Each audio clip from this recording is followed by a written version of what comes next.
Hello, you're listening to So What, a podcast from Canadian Mennonite University. CMU is on Treaty 1 territory in Winnipeg, Manitoba. I'm your host, Jonas Cornelson, in Treaty 7, Calgary, Alberta. Welcome to September, and welcome to Season 3 of So What. It's great to be back with you. In the short history of this podcast, I've covered past events at CMU and talked with alumni, faculty, and others on why anything that goes on in this little slice of academia matters. This fall, I'm excited to present a series I'm calling Graduation. Might seem odd to do that when the academic year is just beginning. We all remember September, right? What it was like to be coming to campus, meeting old and new friends, trying to find the right books, and eating as much free pizza as you could find during orientation. But what about the first September that you didn't go back to school? Where did you find yourself? What were you doing? And how did that relate to what you had spent all those years studying? To get at this question, I've gone back to a staple CMU graduation event called With Gratitude. This is where a sample of the year's graduates get up on a stage and say something or play or sing something about what they've learned and what it means to them. So here's the plan for this podcast series. I'm going to introduce you to a CMU grad who spoke at this With Gratitude event. I'll play you their speech, or at least most of it, and then I'm going to talk to them right here in 2022 about what they've done since then. Delightfully simple, isn't it? Well, let's introduce our first speaker. Deanna Zantingh graduated from CMU in 2013 with a BA in Peace and Conflict Transformation Studies. We called it PACTS for short. After that, Deanna graduated from CMU again with a master's in theology, and now finds herself at the Toronto School of Theology working on a PhD. But Deanna is no stereotypical ivory tower academic, reading and thinking with no intrusions from the outside world. As far as I can tell, she just has so many questions from her experience in peacebuilding work, mainly focusing on Indigenous and settler relationships in Canada, that she just can't stop reading, reflecting, and writing about them. I wanted to bring Deanna in at the start of this series because her experiences connect with our previous podcast series, which was a 4-part deep dive on reconciliation with CMU Indigenous Engagement Advisor Christy Anderson. The work of reconciliation is never complete, and as September ends with the National Day for Truth and Reconciliation, I wanted to keep that on the front burner this month. We'll start with Deanna at graduation in spring of 2013. She opens her talk by musing on the deceptively hard question, what are you studying? Reach out to those you fear. Touch the heart of complexity. Imagine beyond what is seen and risk vulnerability one step at a time. These are the words of well-known peace builder John Paul Lederach. And everywhere I go, they are words that seem to elude me in my faltering attempts to answer what on the surface appears to be a very simple question. What are you studying? Like most of my fellow students in this field, I usually answer peace and conflict transformation with a knowing grin that this will inevitably invoke a threefold response. First, either blank stares or intrigued awe, followed by the question, what is that? Which in time, after I've done my best to explain what I do indeed spend my time being shaped by, I inevitably face the question, so what are you going to do with that? I would like to suggest that this is the wrong question. I am grateful for my professors who have taught me to use my education to pursue beauty and wisdom and truth, and to allow these things to shape me. For I have discovered that who I am in turn reflects upon whatever it is I spend my time doing. A few weeks ago, what I was doing was folding letters and placing them into the front page of a journal being sent out to CMU supporters. And each time, I was met with the editor's opening words, Christians aren't born, they're made. And as I began to reflect on all the ways that this place and these people have made me, I discovered that it simultaneously answered the question of what are you studying? You see, all my classroom learning, my hands-on experiences, and hours spent with my nose in a book could be summarized to say that this place has shaped within me an active Christian peace-building imagination. So what is a Christian peace-building imagination, and why does it matter? When I came to CMU, I came wrestling through many tough questions about the nature of our world after spending time in Latin America and with at-risk youth in Los Angeles. As young people let me into their stories of conflict and violence, what I came to see were systems and cycles that pulled disadvantaged people into violence, only to be met with solutions that actually perpetuated brokenness in our world. As a Southern Ontario farm girl, I soon found my faith in crises that I could never have anticipated, as the realities of racism, privilege, poverty, and injustice boldly confronted my beliefs about God and the church. You can imagine my surprise then to stumble on a Christian community that talks about justice as a restorative process, as a form of healing. And while this is what grabbed me in my intro PAX courses, what kept me there was that it soon taught me that this way of viewing the world extends far beyond the realm of justice, but is actually a way of seeing the world that breaks out of what appears to be narrow, short-sighted, and structurally determined ends. A way of viewing the world that looks at our brokenness, promises no conclusive solutions, and yet simultaneously dares to imagine our problems and our place in them differently. John Paul Lederach, in his book, The Moral Imagination, writes of this type of imagination as the capacity to imagine something rooted in the challenges of the real world, yet capable of giving birth to that which does not yet exist. Lederach paraphrases philosopher Bruno Bettelheim when he writes, "Violence is the behavior of someone incapable of imagining other solutions to the problem at hand." Walter Brueggemann, a renowned Old Testament theologian, in his book, The Prophetic Imagination, suggests that the dominant consciousness leads people to despair about the power to move toward a new life, and that it is indeed the task of prophetic imagination and ministry to bring people to engage the promise of newness that is at work in our history with God. The Christian peace-building imagination, then, is some sort of hybrid combination of a moral, prophetic, and theopolitical imagination that dares to imagine new stories, different stories than the broken ones that seem to be stuck on repeat. Realizing I'm running the risk of sounding very idealistic, I would just like to say that these things, this active imagination, takes very tangible form and tension in my own life and work as I engage the brokenness in Canada between Indigenous and non-Indigenous Canadians. That is, as Lederach writes, at the heart of on-the-ground realities where violent patterns have dominated our human affairs. Lastly, I would simply like to share with you a story. I just returned yesterday, actually, from 4 days in Montreal, where I was participating in the Truth and Reconciliation Commission, a gathering that creates space to hear the truth of our nation's genocidal history through the experiences of Indian residential school survivors, and then begins to imagine ways that we might move toward healing and reconciliation in our deeply divided context. The first day of the commission, we gathered in a park for the TRC's opening ceremony and prayers. And as we gathered in a time of prayer to the Creator, I was taught a real lesson about what it means to love our enemies. As all of us, Indigenous or non, were invited to participate in sacred ceremonies that our nation and ancestors once tried to extinguish. More incredible yet was that there, amidst the streets of Montreal, where church buildings have undergone a wave of secularism that has changed them into apartment buildings, bars, and hair salons, something beautiful and profoundly hopeful occurred. From our place in the circle, we were invited to throw cedar into the fire, and as a sign of our prayers rising up to the Creator, that He would be among us on our journey to reconciliation. Then suddenly, through the tall skyscrapers that Winnipeg can hardly fathom, in the heart of downtown Montreal, 3 eagles made their way into the city and appeared above us, circling overhead. In Mohawk culture, the eagle is considered to be a messenger sent by the Creator. And regardless of whether you believe this to be true or not, it was a holy space. Especially as an older Indigenous gentleman tapped me on the shoulder after the ceremony saying, "Did you see the eagles? Did you see the eagles?" I think I probably nodded, smiling, stammering out a yes. You see, sometimes there are words that seem to elude me in my faltering attempts to answer what on the surface appears to be a very simple question.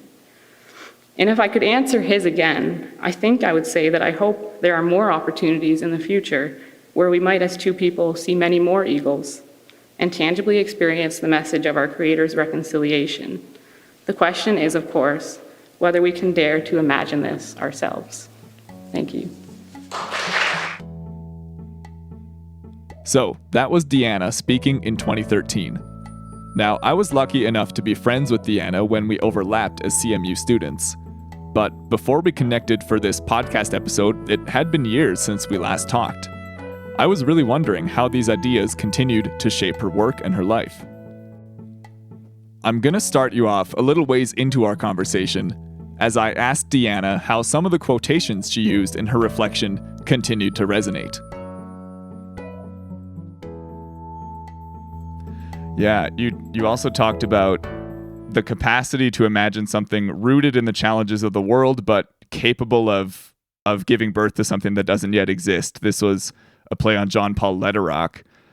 Can you tell me about a time since then, since you went to CMU, where you had that struggle, that somewhat despair, and kind of how you got through that? I think I kind of always daily live in that space, actually. I think you kind of have to, given the work that I do or the things that I am passionate about in terms of animating Indigenous justice, decolonization broadly, I think for both Indigenous and non-Indigenous people. We have some very heavy and at times daunting challenges that lay before us. And I think when you see those things and you come to see them daily, you have to be grounded in how these systems of land domination, ecocide, genocide still manifest in our everyday living and in our systems. We in Canada, or so-called Canada, we still have more Indigenous children in care than we did at the height of the residential school system. Yeah, I think this kind of challenge is daily. A good friend of mine always says, if we want to get to a different place, we can't keep doing the same things over again and hoping for a different result. And I know that sounds straightforward, but actually when you think about how, some of these large systems operate, but also how we participate in operating them, it's sort of like, how do I become attuned, maybe even just at first in my own life, to the ways that I might be participating in them? And how do I find a new way to do something? Yeah, those who are listening to this as a podcast can't see us, but we're both white. What have you thought about in terms of your own role or the role of other settler peoples in actually dismantling these systems, if you will, even from the inside? Yeah, I think that's a profound question, Jonas, and I think it's one that is probably something I'm kind of using my PhD to explore in more detail in some ways. I think that a lot of the work that I did, probably through my undergrad as well as my master's, but my master's in particularly had the honor of speaking with elders and community members from an Indigenous community that I've been in a relationship with for more than a decade now. I think that experience really helped me to see the magnitude of some of these systems. And I think the question of land and reparation, I guess for me, a lot of those things have come back down to if I had to boil it all down, it is a question of land. And I think this is the thing that looms in Canadian politics. It's sort of this elephant in the room. We all live on stolen land. And if you want to take seriously that theft stems actually, the Truth and Reconciliation Commission says that actually this stems from explicitly theological language in the doctrine of discovery and other ideas like that. And so I guess as someone studying theology, that's one thing that I think we're constantly still pushing back on. So I think if we want to talk about how to reform systems and structures, we have to also look fundamentally at this question of land. I think there's been a lot of learning going on around the residential school system, and that's been really important. But what I think the TRC asks us to take even more seriously is that the residential school system was just one means among many that ultimately was about how to take over the land and how to remove people off of the land. I want to talk about something very related to that, this notion that we hear about land back, which I think Yeah. can be a really movement. big sticking point for those who have taken the land. How do you explain land back to a white person? Yeah, I think, like, first of all, I want people to know, I think the land back movement is, like, it's a beautiful movement. And, you know, like, I know it can sound challenging. I know it confronts on a number of levels, like, some of our most fundamentally held ideas. I think for me, like, questions of, like, land ownership, what we mean by ownership, I think those things have to be, like, drastically revisited. Mm-hmm. Again, to reference the work I did in my master's, listening to elders talk, you know, like, private property wasn't a thing. And I've gotten to spend time in spaces and places up north where it still isn't a thing. And that is, like, I think also, if you want to talk about how to birth a peace-building imagination, that is also, like, a significant seed that was planted. Things don't have to stay the way that they are. I think that we get attached to things looking or remaining the same, but actually things don't. And so if we can clearly see that, you know, we continue to have a relationship to land that is literally ecocidal and genocidal, something has to shift. It's kind of bizarre to me that, you know, that we're not willing to let go of those ideas when, ironically, biblically speaking, even, there's nothing biblical about, like, private land ownership. If anything, the Bible talks about systems of, like, jubilee or a land return, or, you know, like, the Old Testament itself, the main character is the land. Mm-hmm. We don't read it like that. The prophet Jeremiah, like, spends chapters, like, crying out over the fact that this relationship between God and the people of the land and the land itself has been broken. And he says, you know, like, when the people don't live in it in a good way, the people suffer, like, they're exiled, but the land suffers too. It suffers desolation. He says, you know, but ultimately what Jeremiah is saying is that God suffers both of those things. I'm not even always sure, like, what I think of with the phrase God anymore. But I think what that witnesses to also is, like, the sacredness of this kind of relationship and the care that we ought to take in certainly, like, imagining a different way of relating, but also the care that's needed on the ground in practical ways, to go back to the previous conversation. Definitely. Like, we have to stay attuned to the real challenges, but imagine a more life-giving way beyond it. Yeah, that Letterock quote, or the way you reflected on it, continued in the sense that violence fundamentally is rooted in the inability to imagine something else, to imagine alternatives to the way that we do things now. Hey, me again. I want to note that I meant to connect this quote about violence from Deanna's graduation talk directly to our society's inability to imagine anything other than our current system of land ownership. While we didn't get into the legal nuts and bolts of what land back looks like, it is critical that we think differently about who really owns what. I also popped in to assure you that yes, the interview does take a hopeful turn. The story Deanna told in 2013 about seeing eagles rise above the towers of Montreal at the Truth and Reconciliation Commission inspired me to ask whether her hope of seeing many more eagles had come to pass. Can you think of a moment where you've seen more eagles since that day? Yeah, I can think of literal moments, and I can think of metaphorical moments. Let's do a literal one first. Okay, a literal one. So I spend most every July for the last, like, dozen years in Mishkegogmang First Nation. We're doing a lot more, like, land-based youth leadership stuff, and that's just been, like, a huge, like, joy in my life. Such a gift. But there was one summer, I think the last summer actually, before COVID really shut a few things down. The community built, like, a healing lodge out on. It is attached, but it's more of like an island in the summer months. And we just spent, like, 3 days out there with young people, and it was just a really rich time.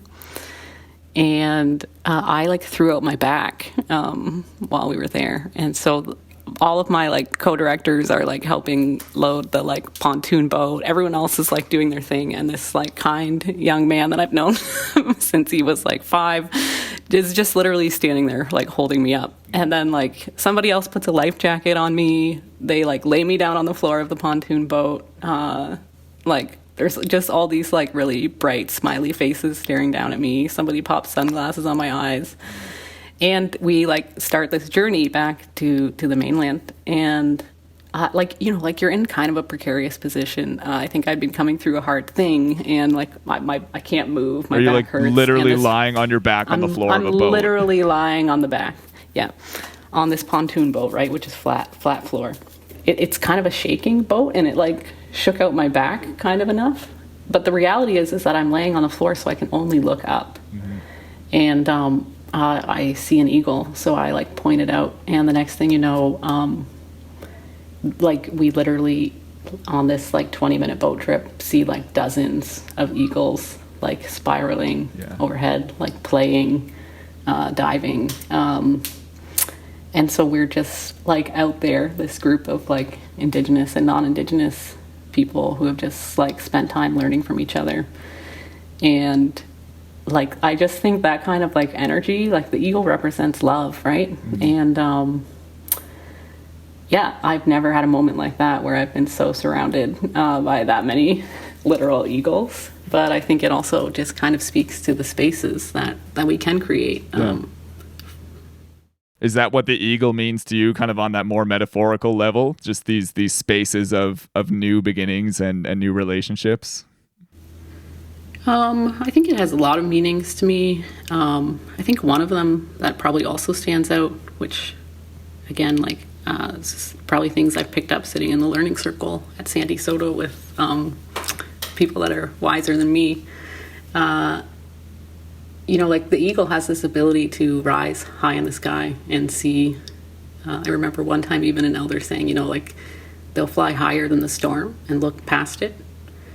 And I think for me, it's sort of like we're still in the storm of colonization, and we might be for a really long time yet. But can we at least rise high enough above things to imagine a different future? Because I think if we're just fine with how systems are serving the status quo, how they maybe are just serving white communities, you don't have to do that. But I think if you believe that maybe Christianity is more than that, or that like maybe even not Christianity, maybe whatever your belief is more than that, then we have to find ways, not just individually to like look beyond the storm, but to do that collectively and to imagine a different future that's marked by different relationships and new ways of understanding and respecting one another. My goodness, I could listen to Deanna talk for hours, but this episode is already running a bit longer than what we usually do, so I'll get to wrapping it up here.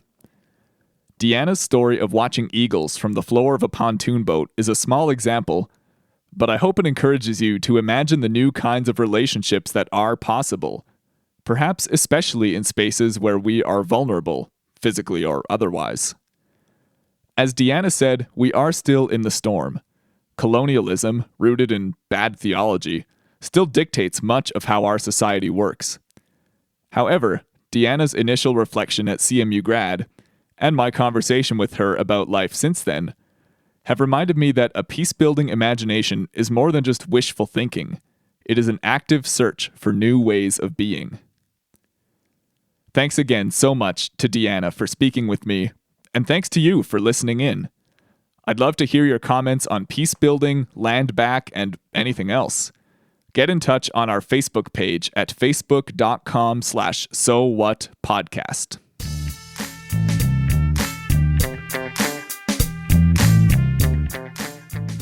Next month, our graduation series continues. I'll be chatting with a CMU communications and media grad about the connections between filmmaking and the transcendent. Yes, it is ambitious. I hope you'll join us. Until then, my name is Jonas Cornelson. Thanks again for listening, and I'll talk to you soon.